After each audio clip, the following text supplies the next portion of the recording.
Hello, my name's Natalie and I am a criminology student for University Centre Peterborough. Could you introduce yourself, please? Okay, so my name is Price Sabua and I'm a police constable from Cambridgeshire Constabulary. I'm currently working as a positive action officer, which is a specific department within our force. What is the role of your agency? So in terms of what I do within our force, so I'll kind of go back into what I did previously. So I was frontline reactive officer for 2.5 years. As you can imagine, taking 999 calls as they come in and dealing with a vast array of incidents. So that could be your domestics, your common assaults, your public order offences, and just ensuring that you provide that first point of contact and dealing with these incidents as they come in. As you can imagine, some of them are could be quite intense. You meet people from different walks of life. But yeah, in terms of my role initially when I did join, it was as a reactive officer. In policing, you spend 2 years as a probationer. So once you complete your 2 years, you are able to dip into other departments or specialist roles. And this kind of brings me nicely into what I do now. So in December, I joined department called Positive Action. So I'm based at headquarters in Huntingdon, and I've always been passionate about diversity and inclusion within the force. So my role consists of ensuring that our force reflects the communities we serve. As you can imagine, Cambridgeshire is very diverse. People from different ethnic backgrounds. So I have a huge influence in terms of candidates and people who apply, and ensuring that they are offered the right support. And to ensure that the whole recruitment process is a smooth one for them. So yeah, that's what I do on a day-to-day basis. So I speak to a lot of candidates, speak to a lot of different agencies, and yeah, it's going well so far. Does your agency operate on a local or a national level?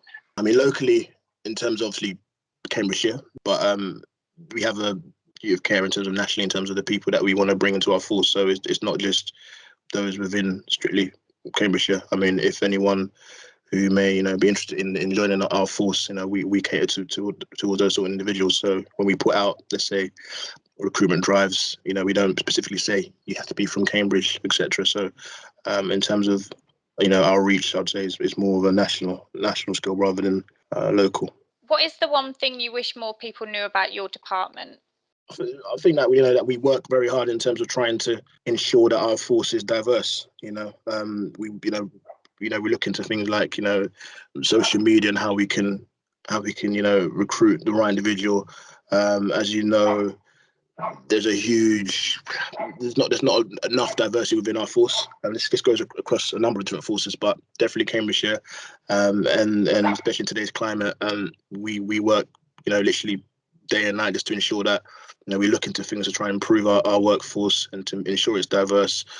So I think that's probably one of the biggest things is to make people aware that we do work hard in that regard, and we're striving to ensure that policing is a reflection of today's local society in terms of the personnel involved. So what is your role within your department? So again, as a positive action officer, my role stems around attraction. So ensuring that our force attracts individuals who historically wouldn't normally join the police. So people from Black, Asian, and ethnic minorities, and to give them reasons as to why they should join, and to ensure that they are offered the right support. So this could be from the moment someone actually applies or registers an interest on our website. It will notify myself, and I can reach out, and again offer them some support in terms of their written application, and literally going through the process with them, and ensuring that the end goal is for them to get in the police. Obviously, we can't guarantee, but if we offer that sort of support, then we can only help. Also, I speak to a number of different forces in terms of how they're engaged with other candidates, because as you can imagine, other forces are a bit more ahead of us when it comes to, let's say, diversity within their force. Also, I'm in charge of speaking to our corporate comms team, who are in charge of putting things out in terms of social media and putting out video campaigns, etc. So if I have any ideas in terms of things that may be helpful and may attract again these sort of individuals from certain backgrounds and communities, then I pitch it to this team. I also plan events. Bit difficult now with COVID, so a lot of it's done virtually. This could be things such as discovery events. So discovery events could involve a number of people who are interested in joining the police, where we provide talks from, let's say, senior officers who obviously may be from a ethnic minority, and try and show them that, but why they should join the police.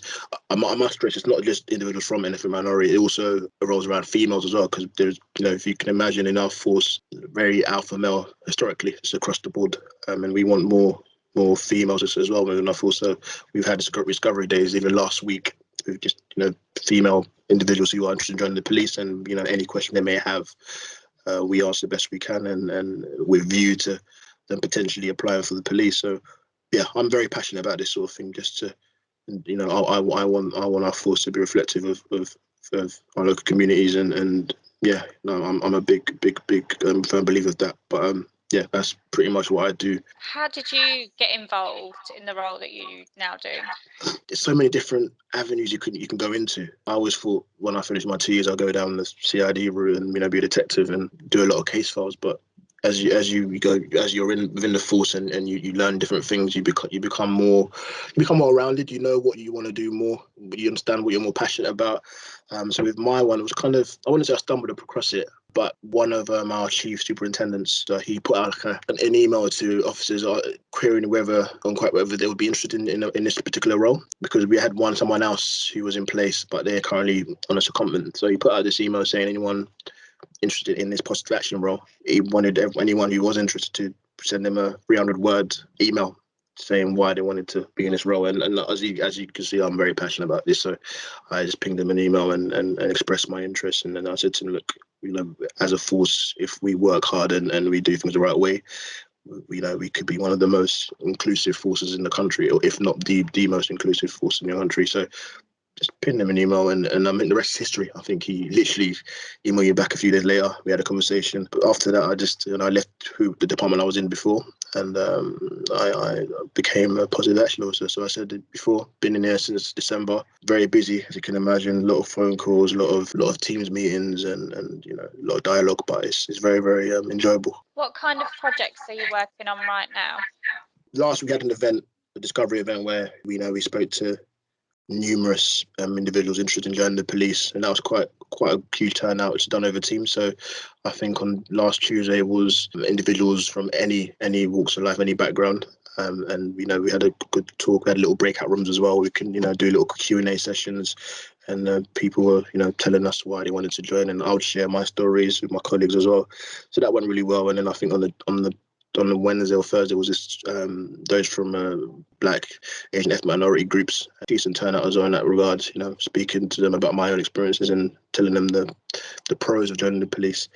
And there's a lot of pros, as you can imagine. I think it's, in my opinion, the best job in the world. But that's each their own. And then on the weekend, on Saturday, was the ones catered towards just female applicants. Yeah, so that was the event which we worked on, and that was a success in my opinion. Moving forward, there's other stuff in the pipeline. Well, I'm looking to do some things with Anglia Ruskin in terms of their students or anyone interested in joining the police. Also, even speaking to kids, from secondary schools, colleges, CRC, for example. I've done stuff in the past, but more so just trying to get a lot of people today have misconceptions or opinions of the police. I mean, myself being originally born and bred from South London and living in Essex right now, and I'm still, make the commute to Cambridge every day. I know why, a lot of individuals don't want to join the police, or why they may have reservations, but using those sort of skills and what I know, in terms of creating projects or things that can help to change opinions, that's one of my big plans. What are your favourite parts of the job?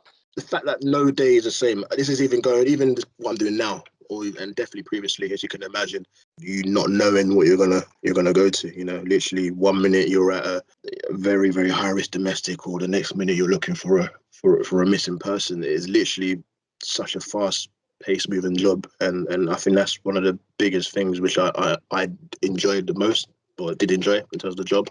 And even now, so as a positive action officer, I just enjoy being able to speak to very, very different people from different walks of life, different people that are passionate about the same things as me. But I think in terms of the job in general, I think, yeah, the fact that no days are the same and you can never say, I'm bored. And it is a very rewarding job. I can't give it any more of a glowing endorsement, to be fair. What do you think are the skills needed for the job? I mean, to be a police officer, I think you need to have, first and foremost, great interpersonal skills, being able to speak to people. I mean, if you're a bit of an introvert, I mean, you could be a bit of an introvert in general and still do the job, but I think you need to have a way of words. You're going to meet people every single day. You're going to be required to take charge of certain incidents, being confident, but again, that comes with experience as well in our job. I remember when I first started, I was petrified when I got the first call on the radio to an incident. I was thinking, oh my goodness, like, I've got to do something on my own. Of course, you have backup, you have your colleagues there to help you, but generally, you need to take the lead and deal with it. And I think just having thick skin, because there's going to be times where you'll see things which will affect you. It can be quite sad endings, but that's the nature of the job. We're here to help protect and serve and to ensure people are okay and do the best we can. Yeah, I think a number of different things are required to do the job. But I think, yeah, being able to, having good interpersonal skills, being able to communicate, having that empathy as well. There may be times where you're going to deliver what we call an agony message, where you tell a loved one that their loved one's passed away. It takes a certain type of person that can do that. How do you network? A lot of emails. A lot of things like this now, and speaking to people on Teams, getting out there, just telling people what we're about, what we're trying to achieve in terms of our equivalent or the other equivalents from other forces when it comes to positive action. There's other forces who have it in place. So with Cambridgeshire, we're kind of relatively new when it comes to positive action. We're a bit behind in that regard, but we're trying to learn quickly. So I've been trying to learn from other forces and see what they're doing in their little teams and trying to adapting or adopting their approach. And yeah, it's just more so being out there. Maybe even things like my LinkedIn, for example, I've had to utilize that very, very well in the last few months. So social media, other social media channels, it's just being out there and being able to show what we're trying to do, and that's it. What are the developing opportunities for your sector? That's one of the biggest things in our force. I mean, if you're ambitious, if you know what you want to achieve in the force, some people, want to go up the ranks very, very quickly, and there's nothing wrong with that. If you work hard and you gain experience, and I mean, in policing, it's a matter of exams. So if you wanted to go do your sergeant, for example, you just express an interest, you do your exams, and if you pass, you become an acting sergeant, then a temporary sergeant, and then you become substantive in rank. So it's just there's a lot of routes. I mean, you can always get a mentor as well who can help you. Someone who's of a higher rank, if that's what you aspire to be, they can always help you as well. So development in the police, the sky's the limit. Anything you want to do, you can do it. If you want to be a chief inspector one day, you'll be given the path of the support to get to that position one day. Is just about putting in the work. It won't come to you on the plate. But for some people, it's not all about ranking. Maybe you just want to develop as an individual. You want to have a new sense of, let's say, skill sets and new sort of, I wouldn't say qualifications, but if you just wanted to improve as a person and learn new things, we're there to support. Policing, you can acquire skills in a sense where you can be MOE trained. So MOE trained is when you're able to like break doors down, etc. You can go on a course and you can do that. If you wanted to carry taser, express an interest, tell your sergeant, you fill out your application form, become taser trained.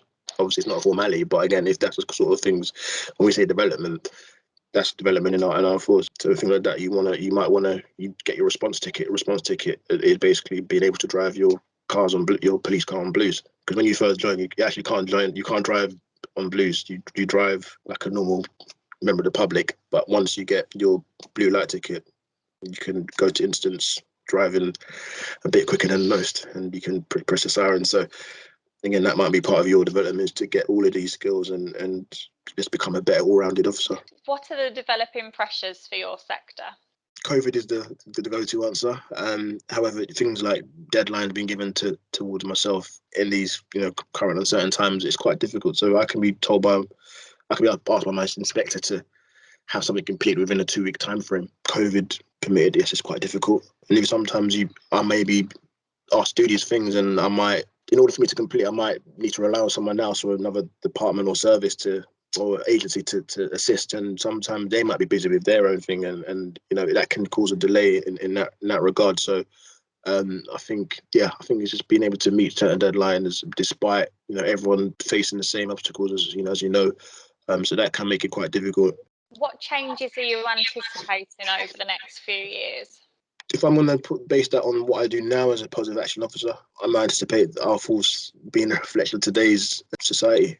So yeah, I want to be able to go into a police station and seeing officers from all walks of life, different backgrounds, and just a massive diversity. I think historically this has just been the issue.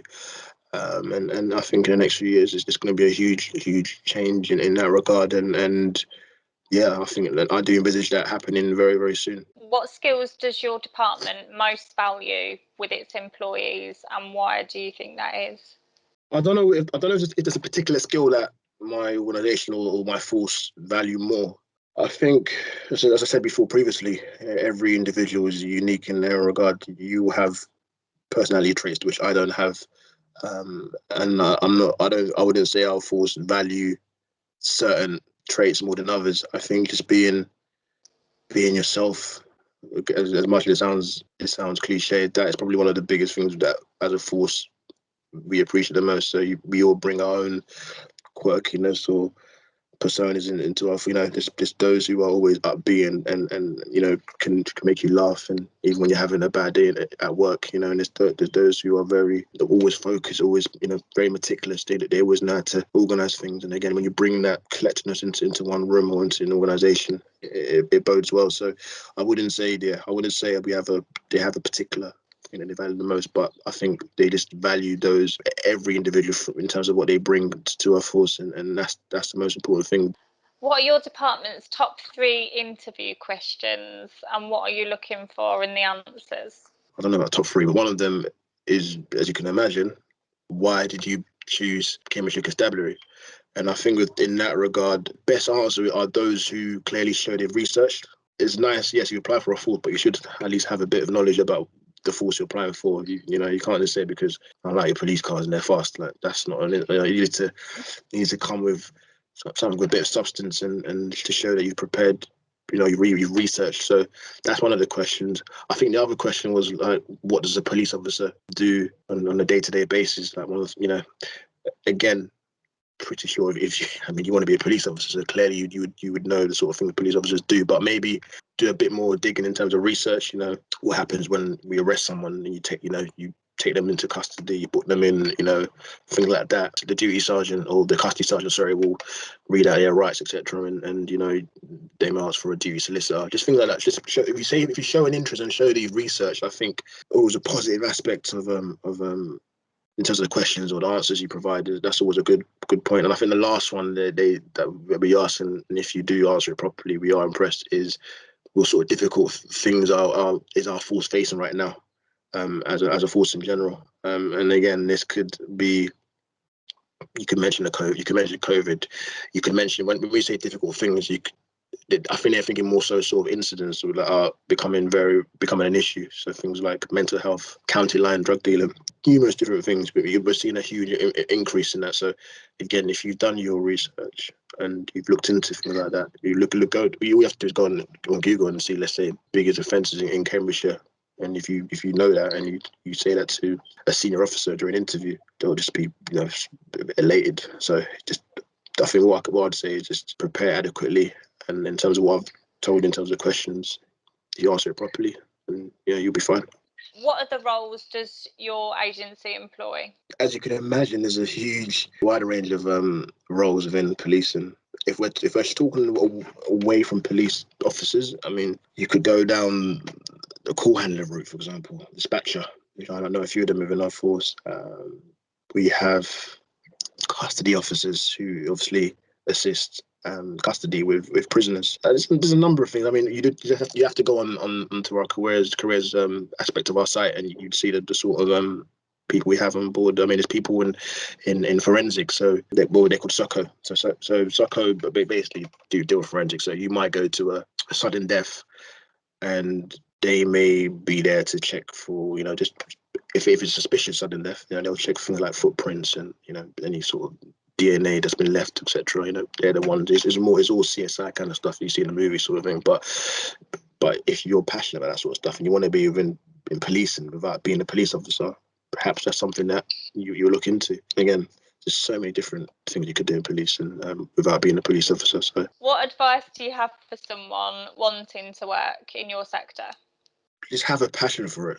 You know, if policing is something you're passionate about, if you have a massive urge to help people and to make a real difference, if you have a huge urge to, you know, engage with people every single day, then go for it. You know, you don't even have to.